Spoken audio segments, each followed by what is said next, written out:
America, যাদের বলা হয় বিশ্বের সুপার পাওয়ার, যাদের একটা ইশারায় বিশ্বের ম্যাপ বদলে যায়, যাদের একটা ফোন কলে বড় বড় দেশের সরকার পড়ে যায়, সেই আমেরিকা আজ পিছু হটছে। বিশ্বাস হচ্ছে না, তাই তো? ডোনাল্ড ট্রাম্পের মতো একগুঁয়ে প্রেসিডেন্ট, যিনি কথায় কথায় ফায়ার অ্যান্ড ফিউরির হুমকি দেন, তার সাজানো ব্লুপ্রিন্ট গত 48 ঘন্টায় ধুলোয় মিশিয়ে দিয়েছে ইরান। হ্যাঁ, আপনি একদম ঠিক শুনছেন। পেন্টাগনের টেবিল চাপড়ে তৈরি করা আমেরিকার ফার্স্ট অ্যাটাক প্ল্যান বা প্ল্যান এ সম্পূর্ণ ব্যর্থ। যে F-35 এবং F-16 ফাইটার জেটের গর্জন শুনে বিশ্ব কাঁপে, সেই জেটগুলো আজ আরবের মাটি থেকে উঠতেই সাহস পাচ্ছে না। পরিস্থিতি এতটাই ভয়াবহ যে ট্রাম্প প্রশাসনকে এখন তড়িঘড়ি করে সাউথ চায়না সি থেকে তাদের সবচেয়ে বড় তুরুপের তাস এয়ারক্রাফট ক্যারিয়ার বা বিমানবাহী রণতরী তলব করতে হয়েছে। কিন্তু কেন? কি এমন হলো গত 24 ঘন্টায়? কেন ইসরায়েল পর্যন্ত ভয়ে চুপসে গেছে? কেন সৌদি আরব এবং আরব আমিরাত আমেরিকার মুখের উপরে ফোন রেখে দিচ্ছে? প্রিয় দর্শক, আজকের এই প্রতিবেদনে আমি আপনাদের সামনে সেই জিওপলিটিক্যাল দাবা খেলার চালগুলো ওপেন করব, যা মেন স্ট্রিম মিডিয়া আপনাকে হয়তো বলবে না। তাই আগামী 10 মিনিট আমার সাথেই থাকুন। দেখুন, যুদ্ধ নিয়ে কথা বলা সহজ, কিন্তু যুদ্ধের প্রস্তুতি আর বাস্তবতা সম্পূর্ণ ভিন্ন। গত কয়েকদিন ধরে আমরা কি শুনছিলাম? আমেরিকা ইরানে হামলা করবে। এটা হবে একটা লিমিটেড স্ট্রাইক বা সীমিত পরিসরের আক্রমণ। অর্থাৎ আমেরিকা আসবে, ইরানের কিছু নির্দিষ্ট জায়গায় বোমা ফেলবে, ওদের নিউক্লিয়ার সাইটগুলো গুড়িয়ে দেবে, আর তারপর হিরোর মতো ফিরে যাবে। ব্যাস, খেল খতম।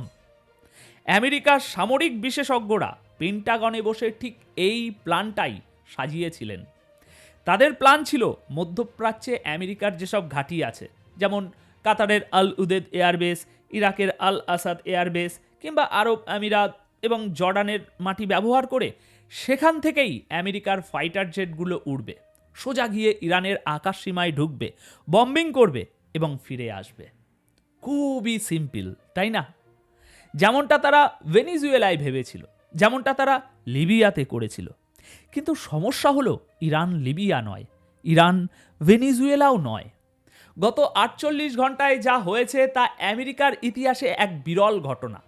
আমেরিকার এই সাজানো প্ল্যানটি মাঠে নামানোর আগেই মাঠে মারা গেছে। কেন জানেন? কারণ ইরান চুপ করে বসেছিল না। যখনই খবর লিক হলো যে আমেরিকার F-35 জেটগুলো আরবের মাটিতে ল্যান্ড করছে, তখনই ইরান এমন এক অ্যাগ্রেসিভ রূপ ধারণ করলো যা দেখে আমেরিকার মিত্র দেশগুলোর পিলে চমকে গেছে। কিভাবে ইরানের মিসাইল ডিপ্লোম্যাসি আমেরিকার অত্যাধুনিক টেকনোলজিকে চ্যালেঞ্জ জানালো জানেন? এবং কেন ট্রাম্পকে এখন বাধ্য হয়ে হাজার হাজার মাইল দূর থেকে নৌবাহিনীকে ডেকে আনতে হচ্ছে? আসুন একটু গভীরে যাই। আমেরিকার প্ল্যান ফেল করার মূল কারণটা কি? দেখুন, আমেরিকার মূল শক্তি তার আকাশপথের যুদ্ধ বা এয়ার সুপিরিয়রিটি। কিন্তু এই জেটগুলো ওড়ার জন্য তো তাদের রানওয়ে দরকার, বেস দরকার, তাই না? আমেরিকা ভেবেছিল সৌদি আরব, ইউএই, বাহরাইন বা জর্ডান, এরা তো আমাদের পকেটের লোক, এদের মাটি ব্যবহার করেই আমরা ইরানকে মারব। কিন্তু ইরান খুব ঠান্ডা মাথায় একটা মেসেজ দিয়ে দিল। মেসেজটা পরিষ্কার: যার মাটি থেকে আমেরিকার বিমান উড়বে, আমাদের মিসাইল সেই মাটিতে গিয়েই পড়বে।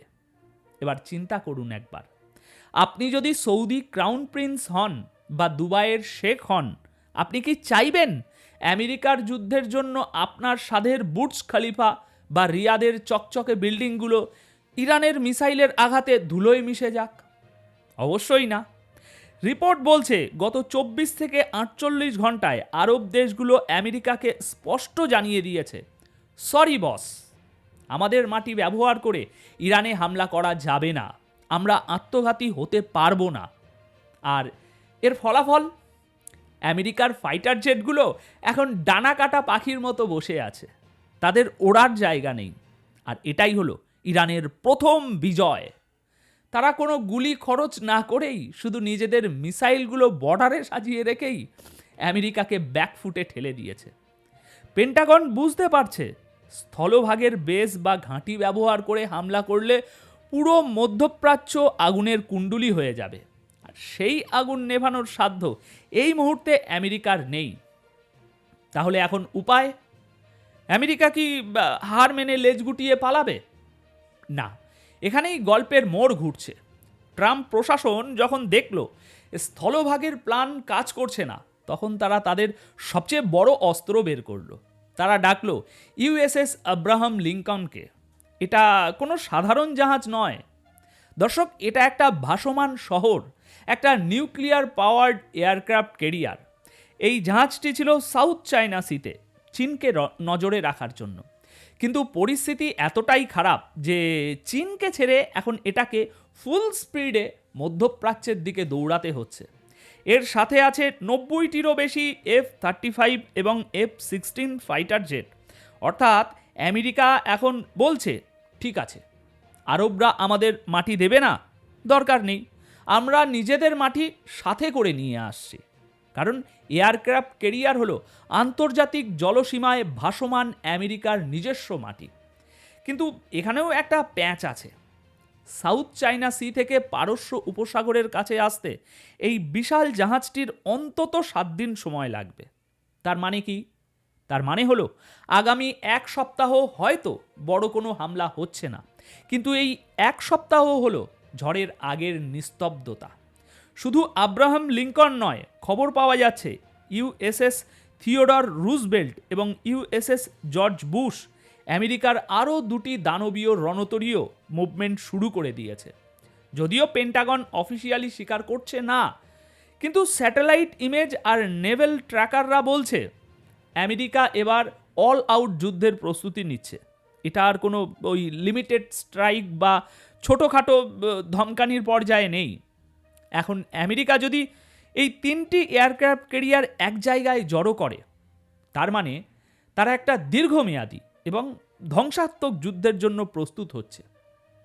ইতিহাস সাক্ষী, আমেরিকা যখনই বড় কোনো যুদ্ধে জড়ায়, হোক সেটা ইরাক যুদ্ধ বা আফগানিস্তান, তারা সব সময় আগে তাদের এয়ারক্রাফট ক্যারিয়ারের পজিশন ঠিক করে, সেটাকে আগে পজিশনে আনে, তারপর প্রথম মিসাইলটা ছোড়ে। তাই আব্রাহাম লিঙ্কনের এই যাত্রা কোনো ট্যুরিস্ট ভিজিট নয়, এটা ডেথ ওয়ারেন্ট নিয়ে আসছে। এখন প্রশ্ন হলো, ইরান কি এটা দেখছে না রে ভাই?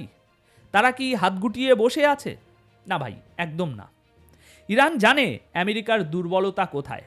রিপোর্ট অনুযায়ী ইরান ইতিমধ্যেই তাদের পুরো নৌবাহিনীকে সাগরে নামিয়ে দিয়েছে, কিন্তু তাদের কৌশলটা ভিন্ন। তারা বড় জাহাজের চেয়ে ছোট ছোট স্পিডবোট, ড্রোন এবং সবচেয়ে ভয়ঙ্কর সাবমেরিন ব্যবহার করছে। শোনা যাচ্ছে ইরান পারস্য উপসাগরের বা হরমোজ প্রণালীর নিচে হাজার হাজার সামুদ্রিক মাইন বিছিয়ে রেখেছে। এগুলো জলের নিচে লুকিয়ে থাকা এক একটা জমদূত। আমেরিকার বিশাল এয়ারক্রাফট ক্যারিয়ার হয়তো মিসাইল আটকাতে পারে, কিন্তু জলের নিচ থেকে আসা একটা ছোট্ট মাইন যদি এই $1 বিলিয়ন জাহাজে আঘাত করে, তবে পুরো আমেরিকার ইজ্জত ওই টাইটানিকের মতো ডুবে যাবে। ইরানের কাছে আছে খাইবার মিসাইল, যা বিশেষভাবে তৈরি করা হয়েছে আমেরিকার বেস এবং জাহাজগুলোকে টার্গেট করার জন্য। কিছুদিন আগেই ইরান সাবমেরিন থেকে মিসাইল ফায়ার করার সফল পরীক্ষা চালিয়েছে। এটা ছিল সরাসরি নেতানিয়াহু এবং ট্রাম্পের প্রতি একটা ওয়ার্নিং, তোমরা আকাশ দিয়ে আসবে, আমরা পাতাল থেকে মারব। ট্রাম্প বলেছিলেন ইরানের জনগণের জন্য সাহায্য আসছে, help is on the way. কিন্তু 48 ঘন্টা পেরিয়ে গেছে, কোনো সাহায্য পৌঁছায়নি। কারণ ট্রাম্প নিজেও জানেন এখন একটা ভুল পদক্ষেপ মানে তৃতীয় বিশ্বযুদ্ধের ঘণ্টা বাজিয়ে দেওয়া। আমেরিকা একটা দোটানায়, একদিকে প্রেস্টিজ ইস্যু, অন্যদিকে ইরানের পাতা মরণ ফাঁদ। এই দোটানায় আমেরিকা এখন ফেঁসে আছে। তো দর্শক, এখন তাহলে সারমর্মটা কী দাঁড়ালো? দেখুন, আমেরিকার যে অহংকার ছিল যে তারা চাইলেই যখন তখন যেখানে খুশি যাকে কাউকে পিষে ফেলতে পারে, ইরান সেই অহংকারে বড়সড় একটা চিড় ধরিয়েছে। আমেরিকা ভেবেছিল 48 ঘন্টার মধ্যে খেলা শেষ করবে, কিন্তু এখন তাদের বাধ্য হয়ে 7 দিনের লম্বা প্রস্তুতি নিতে হচ্ছে। এখন পৃথিবীর সবচেয়ে শক্তিশালী নৌবাহিনী মুখোমুখি হতে যাচ্ছে সবচেয়ে জেদি এক প্রতিরোধ বাহিনীর সামনে। তাই আগামী 1 সপ্তাহ বিশ্বের জন্য অত্যন্ত ক্রিটিক্যাল। রাশিয়া এবং চীনও কিন্তু চুপ করে বসে নেই, তারা পুরো পরিস্থিতির দিকে নজর রাখছে। আমেরিকা যদি এখানে এসে ফেঁসে যায়, তবে চীন তাইওয়ানে বা রাশিয়া ইউক্রেনে কি করবে সেটা আপনারা বুঝতেই পারছেন। তাই আগামী এক সপ্তাহ আমেরিকা শুধু সাগরে তাদের শক্তি বাড়াবে এবং ইরানকে ভয় দেখানোর চেষ্টা করবে। কিন্তু ইরান যদি একবারও ওই এয়ারক্রাফট ক্যারিয়ারের দিকে র্যাডার লক করে, তবে আমরা সাগরের বুকে এমন এক আগুনের খেলা দেখব যা গত 50 বছরে পৃথিবী দেখেনি। তবে মনে রাখবেন, বাঘ যখন 2 পা পিছিয়ে যায় সে কিন্তু ভয় পায় না, সে লাফ দেওয়ার প্রস্তুতি নেয়। আমেরিকা এখন সেই পিছিয়ে যাওয়া বাঘ। কিন্তু ইরান কি সেই বাঘকে খাঁচায় ভরতে পারবে? উত্তরটা সময়ের হাতে। তবে এ বিষয়ে আপনাদের মতামত কি কমেন্ট সেকশনে অবশ্যই জানিয়ে যাবেন। দেখা হচ্ছে পরের প্রতিবেদনে। ভালো থাকবেন, সুস্থ থাকবেন। ধন্যবাদ আপনাদের সকলকে।